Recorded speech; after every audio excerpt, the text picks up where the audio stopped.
आजकल अखबारों में और न्यूज़ चैनलों में धर्मांतर की खबरें आ रही है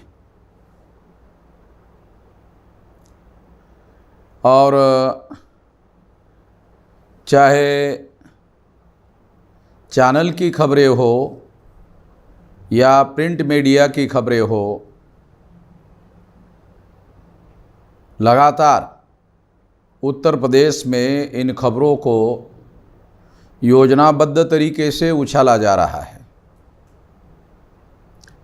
इसलिए इसके बारे में जानना समझना बहुत ज़रूरी है कि इसके उछालने के पीछे क्या मकसद है। जब से केंद्र सरकार बीजेपी की आई है, तब से इन मुद्दों को ज़्यादा उछाला जा रहा है, ज़्यादा चर्चा में लाया जा रहा है। ऐसा क्यों हो रहा है, इस पर भी विचार करने की ज़रूरत है। इसके पीछे क्या मकसद है, ये भी जानना और समझना बहुत ज़रूरी है। इसके बारे में हम लोग आपको बताने का प्रयास करेंगे।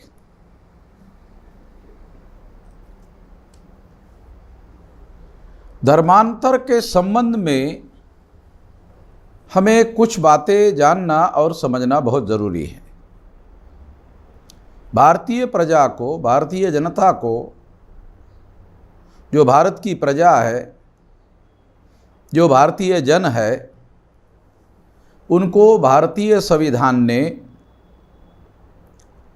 धार्मिक स्वतंत्रता के संबंध में कुछ अधिकार बहाल किए गए हैं। और ये जो अधिकार है, ये अधिकार केवल अधिकार नहीं है, बल्कि मौलिक अधिकार है, फंडामेंटल राइट है। भारत में बहुसंख्यक लोग या तो अनपढ़ है या तो आधे पढ़े लिखे लोग हैं, और जो थोड़े बहुत पढ़े लिखे लोग हैं, उन लोगों को भी संविधान में कौन से अधिकार दिए गए हैं उसके बारे में विस्तार से कोई जानकारी, कोई समझदारी नहीं है। इस वजह से संवैधानिक अधिकार क्या होते हैं और मौलिक अधिकार, फंडामेंटल राइट क्या होते हैं, इसके बारे में लोगों को समझ नहीं है। संविधान के चैप्टर नंबर 3 में मौलिक अधिकार का चैप्टर दिया हुआ है।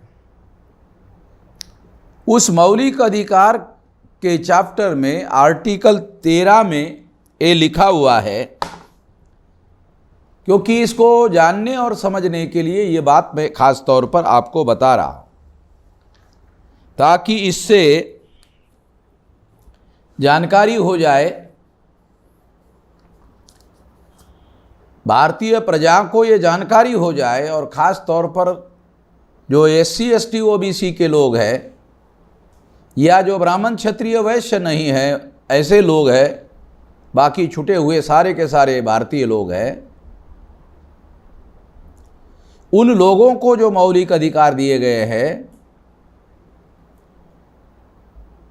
वो अधिकार देने के पहले या संविधान में लिखने के पहले मौलिक अधिकार के बारे में आर्टिकल 13 में कुछ महत्वपूर्ण बातें लिखी गई है। मौलिक अधिकार जानने और समझने के लिए ये बात बहुत अहम है, बहुत महत्वपूर्ण है। तो इसलिए मैं भारत के संविधान में मौलिक अधिकार के बारे में क्या लिखा हुआ है, ये खास तौर पर भारत के संविधान में जो लिखा है वो मैं आपको बताना चाहता हूँ। आर्टिकल 13 में लिखा हुआ है, मूल अधिकारों से असंगत अथवा उसका अल्पीकरण करने वाली विधियां, ये टाइटल है आर्टिकल 13 में। और उसमें लिखा हुआ है, इस संविधान के प्रारंभ होने से ठीक पहले, मान लो 26 जनवरी 1950 को ये संविधान लागू हो रहा है, तो ये 13(1) का अर्थ समझाने के लिए बता रहा हूं कि इस संविधान के प्रारंभ होने से ठीक पहले, यानी 25 जनवरी 1950, ठीक पहले भारत राज्य क्षेत्र में सब प्रभुत्व विधियां, यानी जितनी भी विधियां उस समय उपलब्ध है 25 जनवरी 1950 तक उपलब्ध है, सब प्रभुत्व विधियां उस मात्रा तक शून्य होगी जिस तक कि वे इस भाग के उपबंधों से असंगत है। इसका मतलब ये है कि यदि 25 जनवरी 1950 तक जो भी विधि या विधियां उपलब्ध है और वो मौलिक अधिकार को कॉन्ट्रडिक्ट करती है, विसंगत है, तो जिस हद तक विसंगत है उस हद तक उसे शून्य घोषित किया जाता है। ये कितना महत्वपूर्ण प्रावधान है। ये बात जिन लोगों को मौलिक अधिकार के संबंध में जानकारी नहीं है उनको जानना बहुत जरूरी है। ये 13(1) में लिखा हुआ है। 13(2) में क्या लिखा हुआ है? राज्य ऐसी कोई विधि नहीं बनाएगा। केंद्र सरकार राज्य में आता है, राज्य सरकार राज्य में आता है। ये जो राज्य शब्द है ये अंग्रेजी का स्टेट है, और पॉलिटिकल साइंस में जो स्टेट शब्द है उससे संबंधित बात है ये। और जो भी राज्य इस संज्ञा में शामिल है उसके लिए 13(2) लागू है। और कहता है 13(2), राज्य ऐसी कोई विधि नहीं बनाएगा जो इस भाग द्वारा दिए अधिकारों को छीनती, यानी पार्लियामेंट को या राज्य की विधानसभा को ऐसा कोई कानून बनाने का अधिकार, यानी राज्य कोई ऐसी विधि नहीं बनाएगा, कोई कानून नहीं बनाएगा जो इस भाग द्वारा दिए गए अधिकारों को छीनती या न्यून करती या छोटा करती। मान लो बड़ा अधिकार है तो छोटा करती हो, इस खंड के उल्लंघन में बने। अगर ये अधिकार लिखा हुआ है, मौलिक अधिकार लिखा हुआ है, और जो लिखा हुआ मौलिक अधिकार है वो इस खंड के उल्लंघन में बने, प्रत्येक विधि उल्लंघन की मात्रा तक शून्य होगी, उसे शून्य घोषित किया जाता है। यानी मौलिक अधिकार जो है वो इतना महत्वपूर्ण है कि जैसे ही भारत का संविधान लागू होगा और उस संविधान के मौलिक अधिकार को असंगत है, विसंगत है, ऐसी विधियां एक तो राज्य सरकार को, विधिमंडल को, पार्लियामेंट को बनाने का अधिकार नहीं है, और अगर बना भी लिया तो उल्लंघन की मात्रा तक उसे शून्य घोषित किया जाता है। इससे समझ में आता है कि मौलिक अधिकार के विरोध में किसी प्रकार का कोई कानून नहीं बनाया जा सकता। 13(3) में लिखा हुआ है, यदि प्रसंग से दूसरा अर्थ अपेक्षित ना हो, प्रसंग से दूसरा अर्थ अपेक्षित ना हो तो इस अनुच्छेद में 13 में लिखा है नीचे, भारत राज्य क्षेत्र में, यानी भारत जो है टोटल, भारत राज्य क्षेत्र में विधि के समान प्रभावी कोई अध्यादेश, आदेश, उपविधि, नियम, विनियम, अधिसूचना, रूढ़ी अथवा प्रथा विधि के अंतर्गत होगी। इतनी सारी बातें।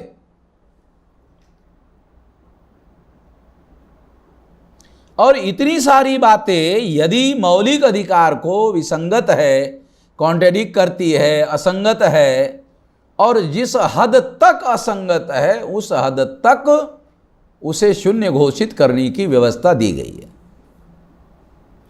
जिन लोगों को मौलिक अधिकार क्या है वो समझना है, उसे ये समझना पहले जरूरी है। मौलिक अधिकार उसके बाद में है।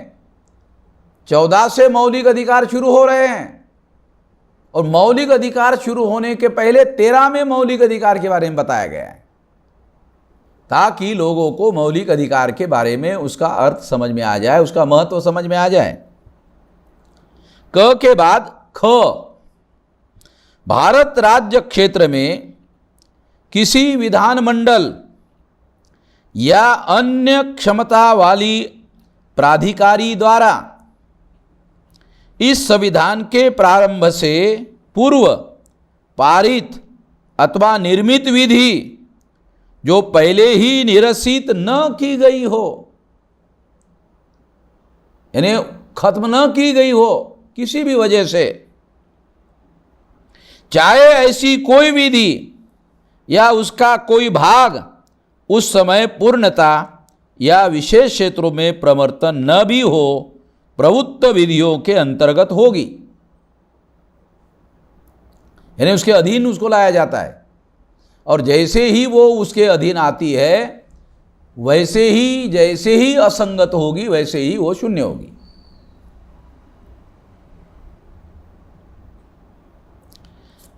इतने सारे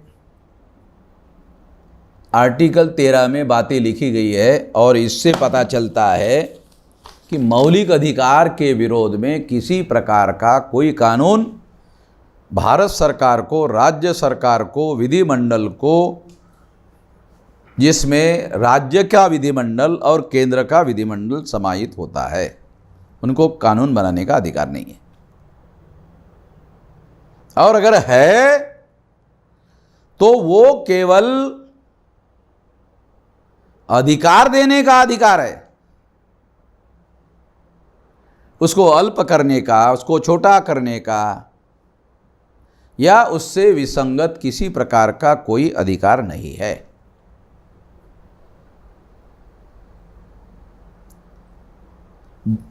मगर राज्य सरकारों के द्वारा जहां जहां भी भारतीय जनता पार्टी की सरकार है, अब ये भारत की प्रजा को पहले से मालूम हो गया है कि ये सरकारें बीजेपी के नाम पर काम कर रही है, उसकी नकेल आरएसएस के हाथ में है। और आरएसएस प्रचार में जिसे हिंदू धर्म कहा जाता है, जो वास्तव में हिंदू धर्म नहीं है, जो वास्तव में ब्राह्मण धर्म है, वर्ण व्यवस्था, जाति व्यवस्था, अस्पृश्यता, आदिवासियों का सेग्रीगेशन, महिलाओं की दास्ता, नॉमिडिक ट्राइब जो घुमंतु जातियां हैं उसको बहिष्कृत करने वाली व्यवस्था, शूद्रत्व, पिछड़े वर्ग ओबीसी के ऊपर थोपा गया। क्योंकि अस्पृश्यता अलग बात है और शूद्रत्व अलग बात है। जिन पर अस्पृश्यता थोपी गई है उनको संविधान के अनुसार शेड्यूल कास्ट कहा जाता है, और जिन पर शूद्रत्व थोपा गया है ब्राह्मणों के धर्म के द्वारा, उन जातियों को संविधान के अनुसार पिछड़ा वर्ग कहा जाता है।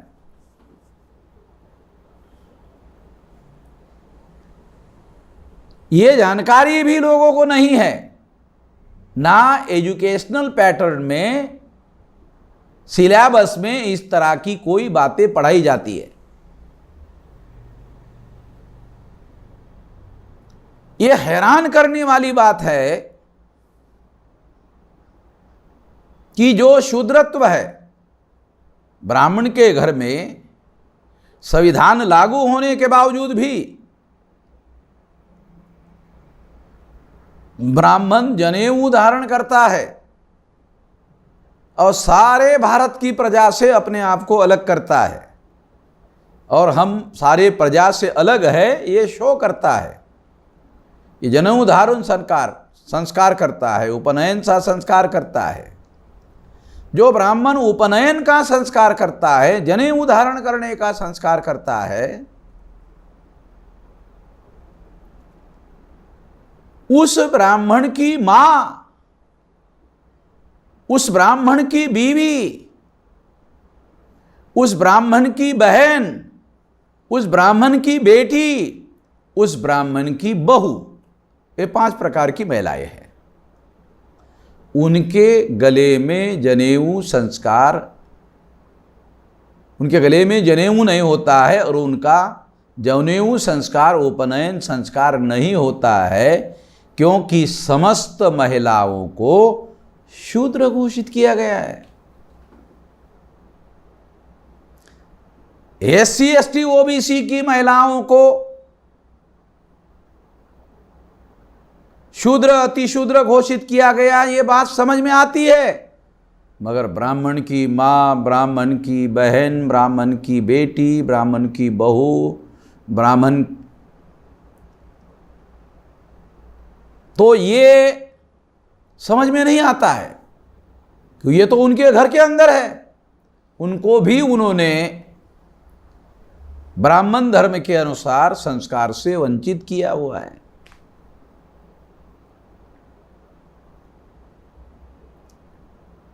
तो ये ब्राह्मण धर्म है जिसे प्रचार में हिंदू धर्म कहा गया है, वो प्रैक्टिस में ब्राह्मण धर्म है। और अगर कोई सबूत मांगता है तो ये पूछा जाना चाहिए कि हिंदू धर्म के धर्म ग्रंथों का नाम क्या है, तो ब्राह्मण बताएंगे कि हिंदू धर्म के धर्म ग्रंथों का पहला नाम है वेद, श्रुति, स्मृति, पुराण, रामायण, महाभारत, गीता। ये सारे की सारे धर्म ग्रंथ ब्राह्मण धर्म के हैं। ये हिंदू धर्म के धर्म ग्रंथ नहीं हैं। ये भी हैरान करने वाली बात है कि जो हिंदू शब्द है, भारत में मुसलमानों का आगमन होने के बाद भारत के साहित्य में प्रचलन में आता है।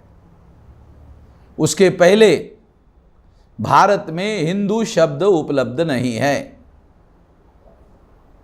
और ब्राह्मणों ने ये प्रचार किया कि ये सिंधु का हिंदू हुआ है, ये बात सही नहीं है। ब्राह्मणों के द्वारा ये प्रचार गलत है, ये भ्रम फैलाने वाला है। ये सिंधु से हिंदू नहीं हुआ है, बल्कि जो मुसलमान भारत में आए वो पर्शियन भाषा बोलते थे, और पर्शियन भाषा में उन्होंने यहाँ की प्रजा से अपने आप को अलग करने के लिए, अपने नस्ल को अलग करने के लिए कि हम अलग नस्ल के लोग हैं, ये अलग नस्ल के लोग हैं, ये बताने के लिए यहाँ की प्रजा को हिंदू कहा। यानी हम दूसरे नस्ल के लोग हैं, यहाँ के लोग दूसरे नस्ल के लोग हैं। इसके लिए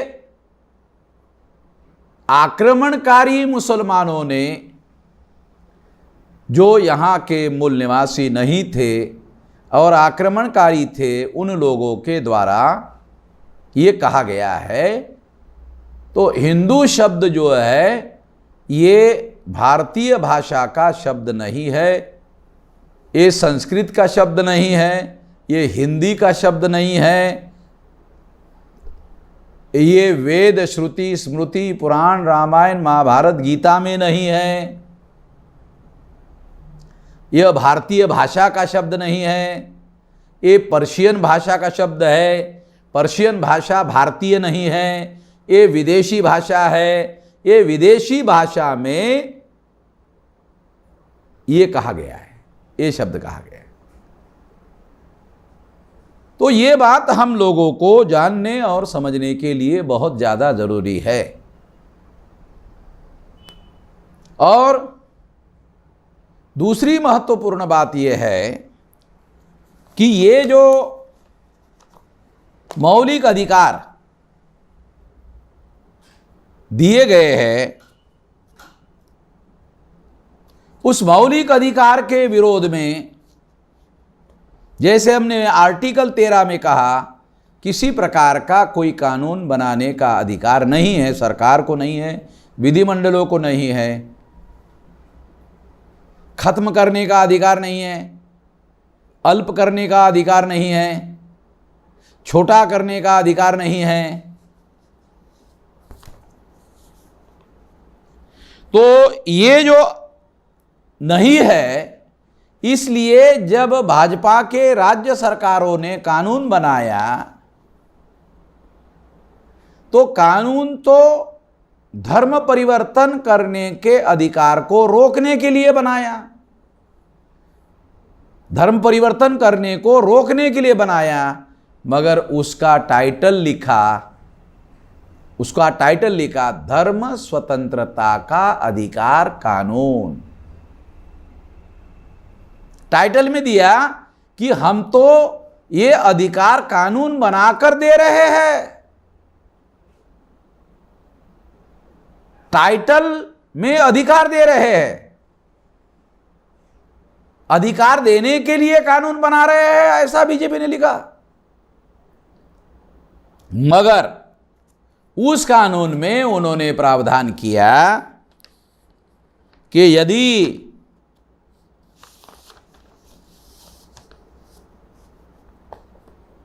लालच के द्वारा, भय के द्वारा, दबाव के द्वारा यदि कोई धर्म परिवर्तन किया जाता है तो उसे गैर कानूनी माना जाएगा।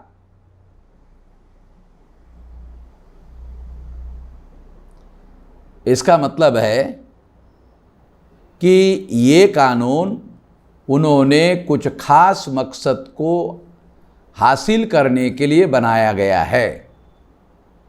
ये बातें भी हम आपको बताएंगे। और अगर भय, लालच और दबाव के तहत धर्म परिवर्तन हो रहा है,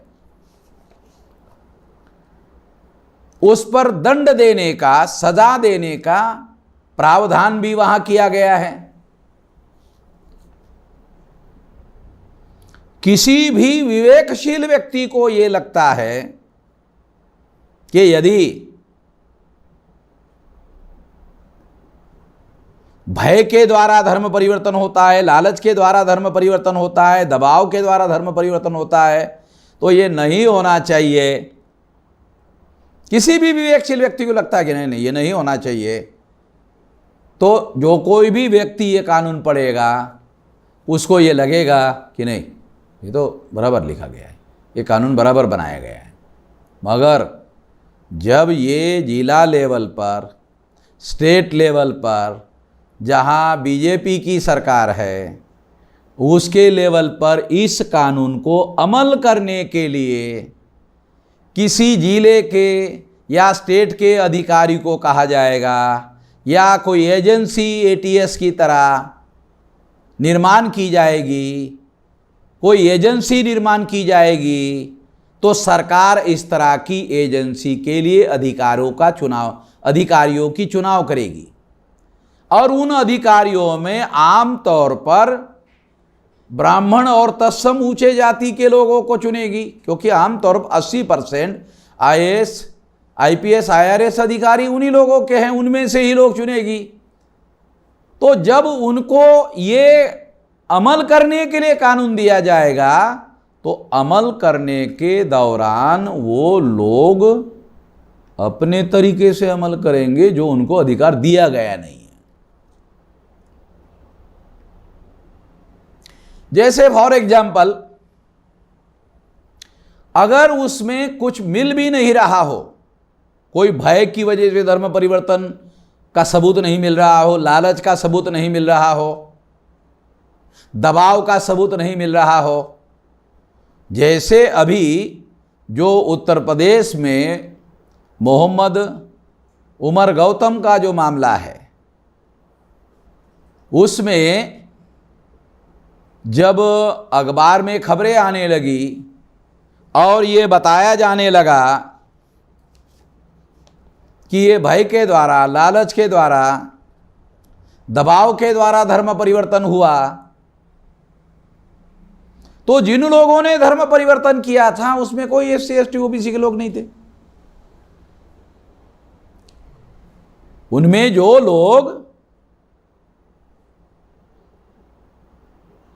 धर्म परिवर्तन करने वाले लोग थे वो ऊंचे जाति के थे, यानी जैसे राजपूतों के थे, ठाकुरों के थे, कायस्थों के थे, ऐसे लोग थे, ऊंचे जाति के लोग थे और पैसे वाले लोग थे। तो उन्होंने अपने वीडियो सोशल मीडिया में डाले, क्योंकि जो टीवी वाले खबरें दिखा रहे थे, जो प्रिंट मीडिया वाले अखबार खबरें लिख रहे थे, उनमें एक तरफी खबरें छाप रहे थे और उनका पक्ष जिन्होंने धर्म परिवर्तन किया या जिन्होंने धर्म परिवर्तन करवाया उनका पक्ष नहीं बताया जा रहा था। तो उन्होंने सोशल मीडिया में वीडियो बनाकर डाले। जब उन्होंने अपने वीडियो बनाकर सोशल मीडिया में डाले तो उन्होंने कहा हम आर्थिक दृष्टि से संपन्न लोग हैं, हमने धर्म का कंपैरेटिव स्टडी किया और जो धर्म हमें ठीक लगा वो धर्म स्वीकार करने के लिए हमने पहल की और हम खुद चल कर गए, ये कहने के लिए वो हमारे पास नहीं आए, हम गए और हमने धर्म ठीक लगा इसलिए ऐसे हमने स्वीकार किया। तो भय, लालच और दबाव की जो थ्योरी अखबार में प्रचार में लाई जा रही थी झूठ साबित हो गई। जब ये झूठ साबित हो गई तो फिर सरकार के सामने संकट खड़ा हो गया कि हम लोग पिछले 4.5 साल से उत्तर प्रदेश में सरकार चला रहे हैं, इन लोगों के लिए एससी एसटी ओबीसी या ब्राह्मण क्षत्रिय वैश्य जो नहीं है उनके लिए तो कोई काम कर नहीं रहे, उनके विकास के लिए कोई काम कर नहीं रहे। तो आने वाले समय में इन लोगों की संख्या ज़्यादा है और वो अगर हमें वोट नहीं देते हैं तो दोबारा हमारी सरकार नहीं आएगी। तो भी हमारी सरकार दोबारा 22 में दोबारा चुनकर आ जाए, इसके लिए क्या करना होगा? सरकार के द्वारा ये विचार किया गया क्या करना होगा? तो हिंदू और मुसलमान का ध्रुवीकरण निर्माण करने के लिए धर्मांतर का मामला उछाला जाए। तो हिंदू और मुस्लिम का मामला,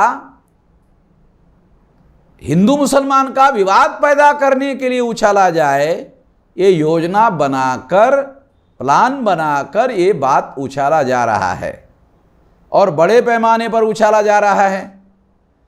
और इसका बड़ा सबूत ये है कि जो अधिकारी इंक्वायरी कर रहे हैं वो अधिकारी सिलेक्टिव इंफॉर्मेशन अखबार वालों को लीक कर रहे हैं, जो उनके हित में है, उनके फायदे में है, जो उनके मास्टर्स उनको कह रहे हैं, उनको फायदा पहुंचाने वाली जितनी जानकारी है उतनी ही जानकारी अखबार को लीक करके दी जा रही है और उतनी ही जानकारी वो छाप रहे हैं। उसकी वजह से क्या हो रहा है? उसकी वजह से सिलेक्टिव इंफॉर्मेशन जो अमल करने वाली मशीनरी है, जो ऊंचे जाति के लोगों की मशीनरी है, जो ब्राह्मण धर्म पर अमल करने वाली मशीनरी है या ब्राह्मण धर्म पर अमल करने विश्वास करने वाली मशीनरी है, उनके द्वारा ये सिलेक्टेड खबरें जो है प्रचार में लाई जा रही है ताकि इस तरह का माहौल उत्तर प्रदेश में बनाया जा सके और 2022 के चुनाव में इसका फायदा उठाया जा सके। इस मकसद के लिए ये सारा हो रहा है। अगर इस मकसद के लिए ये हो रहा है तो इसका मतलब है ये मामला रिलीजियस नहीं है, ये मामला धार्मिक नहीं है, ये मामला धर्मांतर का नहीं है, तो क्या है, ये मामला पॉलिटिकल है। इससे ये बात प्रमाणित होती है कि ये मामला पॉलिटिकल है। दूसरे मकसद के दूसरे उदाहरण से भी इस बात को प्रूव किया जा सकता है। वो दूसरा उदाहरण क्या है? अभी कल उत्तर प्रदेश में पंचायतों के चुनाव हुए और इस पंचायतों के चुनाव में भारतीय जनता पार्टी जब वोट के आधार पर चुनाव जीतने का मामला आया तो बीजेपी का नंबर कहीं कहीं चौथा आया है, कहीं पांचवा आया है, कभी छठवां, कभी सातवां नंबर पर आया है। मगर प्रशासन का मिसयूज करते हुए उन्होंने प्रशासन का मिसयूज किया, संभवतः पैसे का भी उपयोग किया होगा और जोड़तोड़ राजनीति करने का भी किया होगा। ये सारा तरीका अपनाकर 75 जिला पंचायत के अधीन 67 जगह पर जहां बीजेपी का नंबर चौथा, पांचवा, छठा और सातवां आया था, पंचायतों में 67 सीटों पर 65 सीटों पर बीजेपी अकेले जीती और दो जगह पर उन्होंने अपने समर्थन वाली सरकार बनाई। पंचायत राज में केवल 8 सीटें, जिला पंचायत के अध्यक्षों की 8 सीटें ये दूसरे पार्टी को मिली। बाकी 67 सीटों पर बीजेपी और उनके समर्थक दलों की सरकार स्थानिक लेवल पर लाई गई है और इसके लिए बहुत बड़ा हंगामा उत्तर प्रदेश में हो रहा है। और उत्तर प्रदेश का जो मेन अपोजिशन पार्टी समाजवादी है और उसके जो भूतपूर्व मुख्यमंत्री अखिलेश यादव है, उनके द्वारा धांधली के, खुल्लम खुल्ला धांधली के आरोप लगाए गए हैं। हैरान करने वाली बात यह है कि 22 जगह पर निर्विरोध चुनाव करवाए गए हैं और जो मेन अपोजिशन पार्टी है उनके पर्चे, उन्होंने जो पर्चे भरे वो पर्चे जो है वो खारिज कर दिए गए। तो पर्चे खारिज करना ये अपने आप में प्रशासनिक सत्ता का मिसयूज सिद्ध होता है।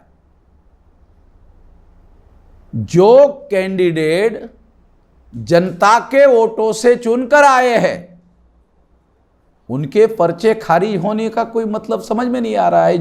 जिनके पर्चे स्वीकार किए गए, पर्चे स्वीकार करने के बाद चुनाव हुआ, जनता ने उनको ज़्यादा वोट देकर चुनकर भेजा, वो आदमी जब जिला पंचायत के चुनाव में चुनाव लड़ रहा था तो उनके पर्चे खारिज कर देना तो अब हैरान करने वाली बात है। उनके पर्चे स्वीकार किए गए थे तभी तो जनता ने उनको चुना, तो जिला पंचायत में उनके पर्चे खारिज करने का क्या मतलब है? तो प्रशासन का कितने बड़े पैमाने पर मिसयूज हुआ, इससे सिद्ध होता है भारतीय जनता पार्टी 2022 के चुनाव में चुनाव जीतने के लिए हर प्रकार के हथकंडे अपनाकर चुनाव जीतना चाहती है। ये दूसरे उदाहरण से प्रूव होता है और इसी उदाहरण से ये सिद्ध किया जा सकता है कि ये धर्मांतर का जो मामला है वो इसी के साथ जुड़ा हुआ है। ये बात इस उदाहरण से और ज्यादा सिद्ध की जा सकती है। इसको समझने के लिए ये बात मैं खास तौर पर आप लोगों को बता रहा हूं। इसके अलावा एक और बात मैं आप लोगों को कहना चाहता हूं कि जो मशीनरी इंक्वायरी करने के लिए लगाई गई है वो सरकार की नियुक्त मशीनरी है, वो सिलेक्टेड खबरें अखबार में और मीडिया वालों को दे रहे हैं और वो खबरें उस तरह से छापी जा रही हैं। तो एक प्रकार से वो खबरें कैसी छापी जा रही है कि जिनको पकड़ा गया उनके विरोध में वो खबरें छापी जा रही है, जिनको पकड़ा गया उनका पक्ष रखने वाली कोई खबर अखबार में नहीं छापी जा रही है, वन वे खबर छापी जा रही है, एक तरफा खबर छापी जा रही है। अगर मोहम्मद उमर गौतम की भी बात उसके साथ छापी जाती, उसके वकील की कोई बात छापी जाती या उसके प्रतिनिधि की कोई बात छापी जाती तो माना जाता कि मीडिया वाले निष्पक्षता का व्यवहार कर रहे हैं, मगर ऐसा कोई व्यवहार वो कर नहीं रहे हैं। तो जिन लोगों ने ये आरोप लगाए थे कि भय, लालच और दबाव में धर्म परिवर्तन हुआ, मगर लोगों ने वीडियो डालकर अपना पक्ष रखा सोशल मीडिया में, प्रिंट मीडिया में आया नहीं, और कहा कि हम लोगों को किसी ने दबाव नहीं डाला, हमने खुद पहल किया, हम भय में धर्म परिवर्तन नहीं कर रहे, तुलनात्मक अध्ययन कर रहे हैं, दबाव में नहीं कर रहे हैं, लालच में नहीं कर रहे हैं, क्योंकि हम आर्थिक दृष्टि से कमजोर नहीं है, सक्षम लोग हैं, दूसरों को मदद करने लायक है, इसलिए पैसा लेने का सवाल नहीं है। तो बीजेपी की, आरएसएस की सारी थ्योरी जो है भय, लालच और दबाव में धर्म परिवर्तन हो रहा है, झूठी साबित हो गई। ब्राह्मण लोग इस बात को स्वीकार करने के लिए तैयार ही नहीं है कि जो ब्राह्मण धर्म है, जिसका प्रचार ब्राह्मण लोग हिंदू धर्म के नाम पर कर रहे हैं, वो इंसानों को वर्ण व्यवस्था के नाम पर 4 वर्णों में बांटने वाला धर्म है। वो सारे इंसान बराबर है नहीं मानते। दूसरा, उन्होंने 6247 जातियों को, SC ST OBC के लोगों को टुकड़ों में विभाजित किया। उनको उन्होंने इसके अलावा जाति के आधार के अलावा अस्पृश्यता के आधार पर भी विभाजित किया, जिनकी 1703 जातियां है, 801 आदिवासी है और 197 नॉमिडिक ट्राइब के लोग हैं। यानी ये सारा का सारा तो ब्राह्मण धर्म की वजह से है।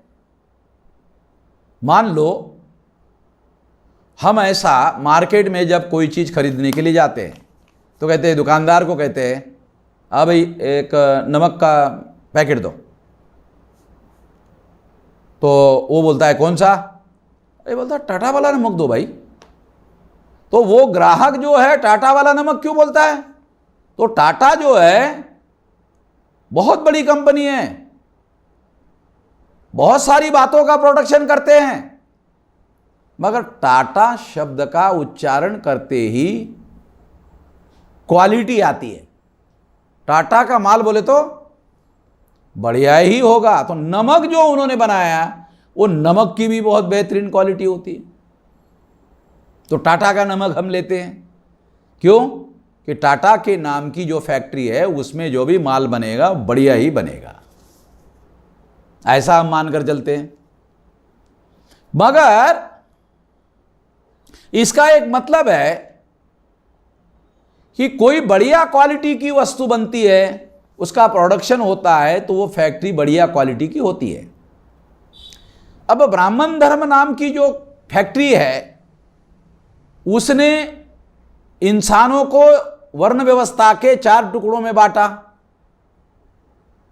फिर 7000 जाति के टुकड़ों में बांटा, फिर अस्पृश्यता के टुकड़ों में बांटा,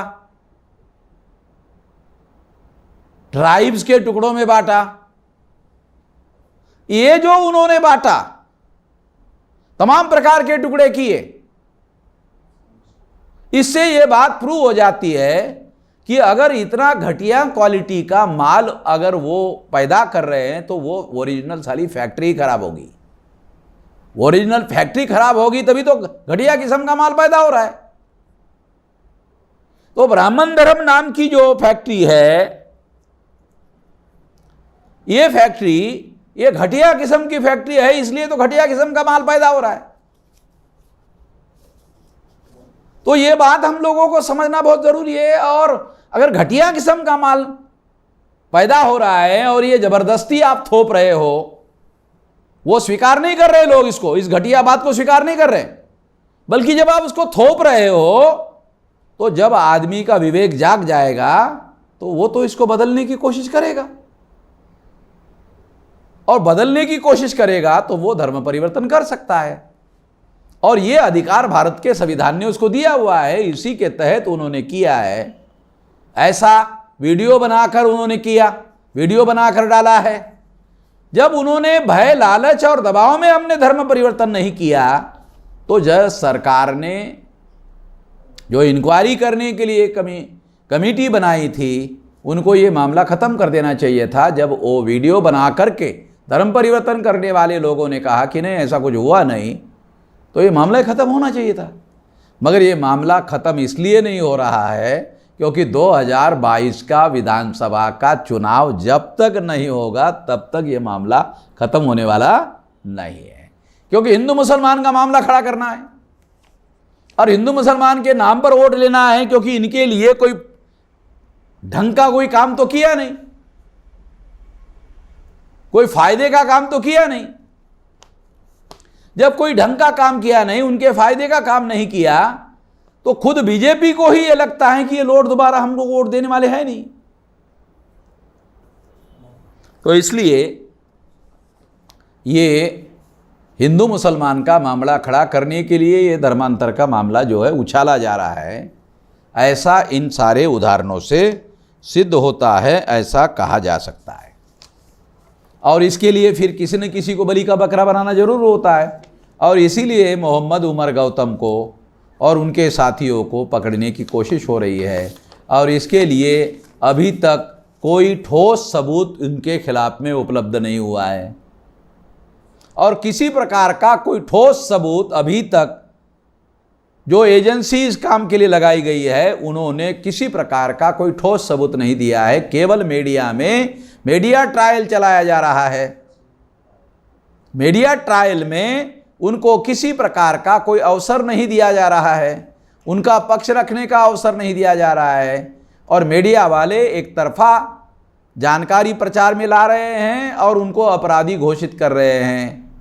जब मीडिया ऐसा करता है तो उसको मीडिया ट्रायल कहा जाता है। तो ये मीडिया ट्रायल चल रहा है ताकि राजनीति में 2022 में होने वाले चुनाव में इसका इस्तेमाल किया जा सके, इसका फ़ायदा लिया जा सके, इसके लिए ये मीडिया ट्रायल चलाया जा रहा है। नहीं तो जुडिशरी में क्या होता है, एक जज होता है जिस पर आरोप लगाया जाता है, वो भी होता है, और उसके विरोध वाली पार्टी भी होती है।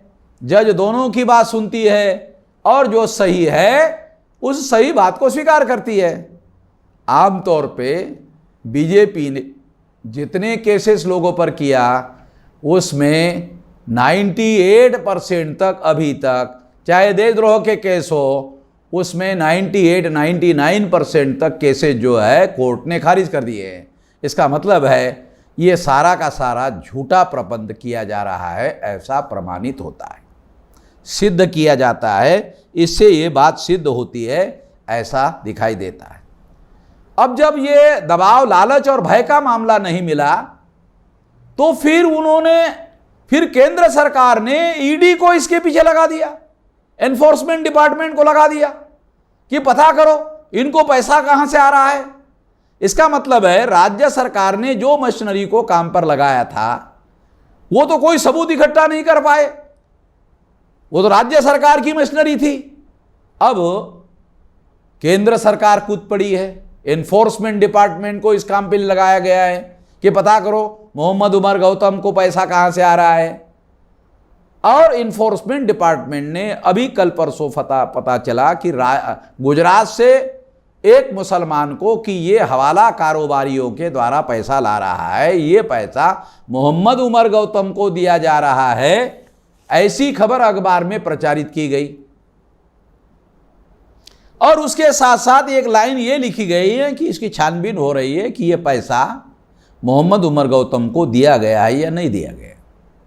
यानी एक साथ दो बातें, 40 लाइन उसके विरोध में लिखी गई, पैसा आ रहा है, लिया जा रहा है, ये भी खोला गया, और एक लाइन लिखी गई है छानबीन हो रहा है, पता किया जा रहा है कि ये हवाला कारोबार से मिलने वाला पैसा मिला है या नहीं मिला है। यानी अभी तक उसका भी कोई सबूत उपलब्ध हुआ नहीं है। इसका मतलब ये है कि ये जानबूझकर ये सारा का सारा मामला किया जा रहा है। अब मैं जो मुद्दा आप लोगों के सामने उठाना चाहता हूं वो बहुत अहम है। वो मामला केवल मुसलमानों से रिलेटेड नहीं है, वो मामला केवल क्रिश्चियनों से रिलेटेड नहीं है, क्योंकि आरएसएस और बीजेपी के लोग ऐसा कहते हैं कि यही लोग जो है लालच, भय और दबाव का उपयोग करते हुए धर्म परिवर्तन करते हैं, ऐसा आरोप उनके द्वारा किया जाता है। मगर मैं आप लोगों को ये बताना चाहता हूं कि भारत का जो संविधान है वो संविधान केवल मुसलमानों को ही धर्म स्वतंत्रता का अधिकार नहीं दे रहा है। भारत का संविधान केवल क्रिश्चियनों को ही धर्म स्वतंत्रता का अधिकार नहीं दे रहा है। धर्म स्वतंत्रता का जो अधिकार है वो भारत के संविधान के अनुसार, आर्टिकल 25 के अनुसार, ये अधिकार भारत के समस्त प्रजाजनों को दिया गया है। सारे, every citizen of India, Bharat के सभी नागरिकों को दिया गया है ये अधिकार। इस संदर्भ में एक खास बात मैं आपको बताना चाहता हूं, वो बात बहुत महत्वपूर्ण है।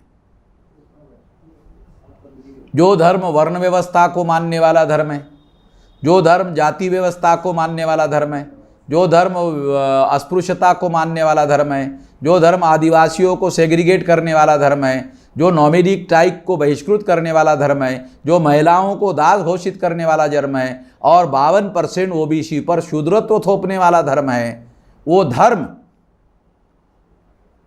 उन लोगों का धर्म हो सकता है। वो कैसे हो सकता है? उनको नीच बनाने वाला, उनको अधिकार वंचित करने वाला, ये सारे सबूत मनुस्मृति में अवेलेबल है। अगर मनुस्मृति को पढ़ लिया जाए तो ये सारे के सारे SC ST OBC जिनकी संख्या 74.5% है, इतने लोग हैं, इतने लोगों को अधिकार वंचित किया गया है। अगर इतने लोगों को अधिकार वंचित किया गया है तो अधिकार वंचित जिन लोगों को किया गया है उनका धर्म और अधिकार वंचित करने वालों का धर्म एक कैसे हो सकता? ब्राह्मणों ने या ब्राह्मण धर्मियों ने इनको अधिकार वंचित किया तो ब्राह्मणों का धर्म और SC ST OBC का धर्म एक कैसे हो सकता है? 3000 साल से ब्राह्मणों ने षड्यंत्र करके इनके विरोध में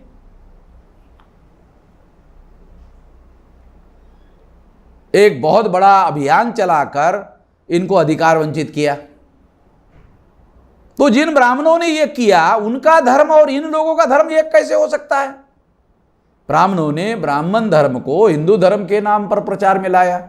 मैं ब्राह्मणों को चुनौती देता हूं कि आपका जो ओरिजिनल धर्म है वो ब्राह्मण धर्म है, ब्राह्मण धर्म के नाम पर प्रचार में लाओ, उसे हिंदू धर्म के नाम पर प्रचार में क्यों ला रहे हो? क्यों? जो वर्ण व्यवस्था मानने वाला धर्म है वो तो ब्राह्मण धर्म है ना।